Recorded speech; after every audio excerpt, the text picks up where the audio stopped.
Я, барлықтарыңызға сәлем. Сіздермен бірге мен Медиа. Бүгін мен сіздерге арнап өз каналымды аша отырып, алғашқы видеомды Clash Royale'дан бастағым келеді. Менің описаниемде солай жазылып тұрды. Мен тек қана Clash Royale емес, Clash of Clans'қа да обзорлар жасаймын, және де түрлі ойындарға. Жарайды, көп сөйлемей Clash Royale'ға кірейік. Ал егер де сіздер маған осы видеоның астынан кем бір лайк болса да мен келесі видеода Clash Royale'дың бақтары жайлы жасаймын. Немесе тағы да түрлі ойлар жасаймын.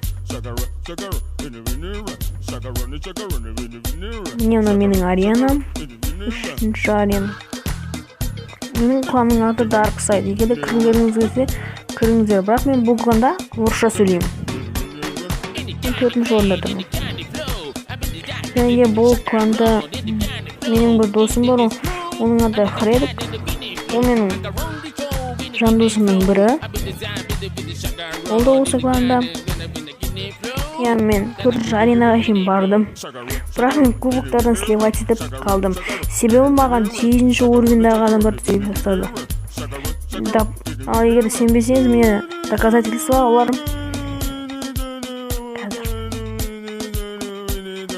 Үлкен Беккам, Заморозка, Тесла және Адам.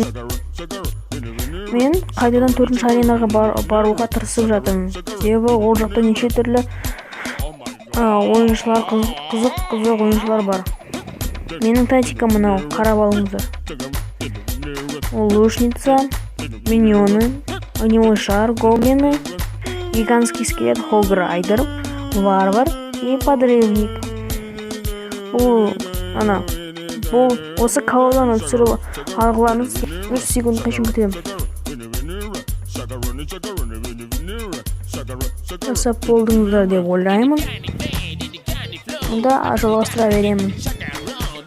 Менің кланымда қанша 18 адам.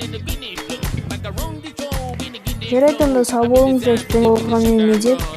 Лайк қоса отырып подписаться етіңіздер.